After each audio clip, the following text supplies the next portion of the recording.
you might just change your life.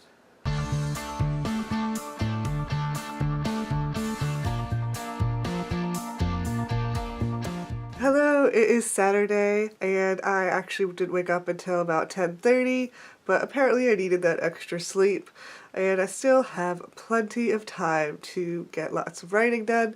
Well, I don't know how accurately I'll be able to test my writing schedule. I didn't really think through that this week I was going to probably finish chapter 37, and that's the end of a section, and so then the next things I would have to work on would be planning, because that doesn't really accurately represent how much writing I want to get done as far as word count and everything like that goes. So we'll see if today and tomorrow can even be part of this experiment, hopefully, because right now I really need to figure out some character development stuff before I can even start writing the actual scenes. So that's what I'm going to do. I'm going to work on some character development for section 11 side plot. Hello, today is Sunday and I am so proud of myself because I actually woke up at 8 a.m. just not because I had to do anything, but just to wake up at 8 a.m. and to get started on my day earlier. And about yesterday, since I don't think I updated what I ended up doing yesterday, where I said I needed to do some character development work, I ended up taking Enneagram personality tests for like the two characters that I wanted to work on character development with. And that was really interesting.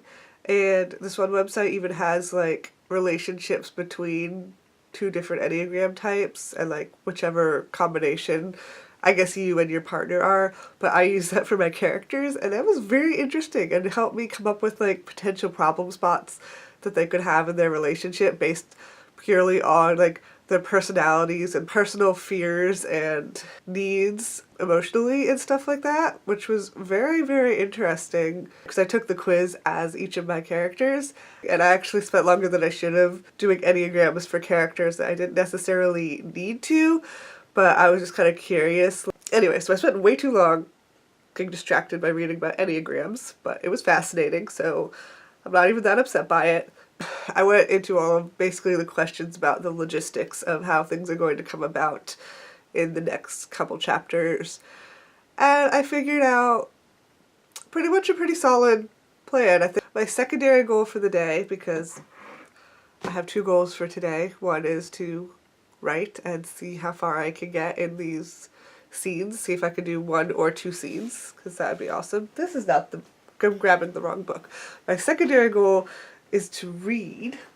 I would like to either finish or get at least 50 pages read of King of Scars today. I think I'm about 90 pages until done with this book, and I've been reading it for so long. I've been reading it so slowly since, for the longest time, I was reading it right before I went to bed, and I was only reading like 4 pages. It's just taken me forever. It's kind of a bit slow. I think I might have mentioned that before, but I feel like half of it is rehashing stuff that happened in the first trilogy, in the original Grisha trilogy. I read the Grisha trilogy at least 3 years ago, it might be more, so I don't really remember it. So they're reminding me about stuff that happened in it and how this has affected the character, since this is definitely a spin-off series. It's still not quite enough, so it's reminding me stuff, yes, but they're adding so many details that it's kind of almost confusing me further than if I just reread the other series. Like, you really should read this having just finished the other series in order, I think, to get the most out of it, because what it's doing is it's kind of just confusing me a little bit more. It's just very, very deeply character focused on these characters that are all apparently completely messed up and traumatized by the events that happened in the first one. And it's not quite as funny as I expected it to be, because Nikolai was, I feel like, a lot of fun in the second book, in Siege and Storm, and he's not really that much fun in this. I'm actually liking his perspectives the least out of all of them, because he just kind of whines a lot. I don't know. I feel like I'm so disappointed, I feel, because like I wanted it to be more fun, and it's not that fun of a book. I expected, especially by now when I'm 100 pages from the end, for it to get exciting, but I don't feel like there's any sort of like large battle or confrontation even coming up, so I guess it's just all set up for the next one. I don't know, I'm kind of disappointed, which is disappointing.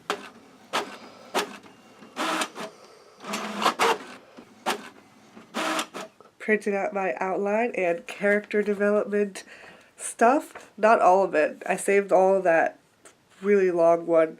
I had a really long document about Enneagram types and my characters, which was like 39 pages, so I'm not going to print out all of that. But I printed out like a short version for the 2 characters that I'm working on right now.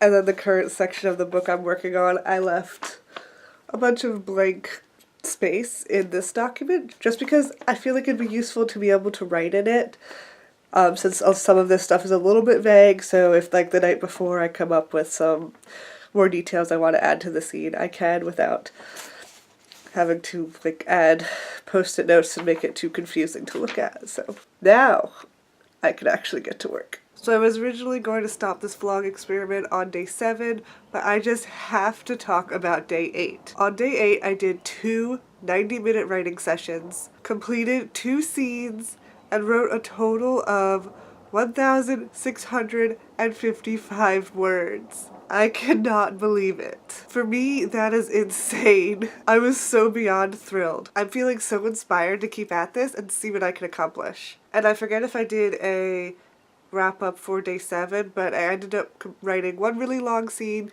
at 930 words, so that was also an extremely productive day, and I'm super happy with that progress as well. To wrap this whole thing up though, I'm so happy that I tried this. I honestly thought that I was just doomed to just make really slow progress because I can't type at the way that I used to.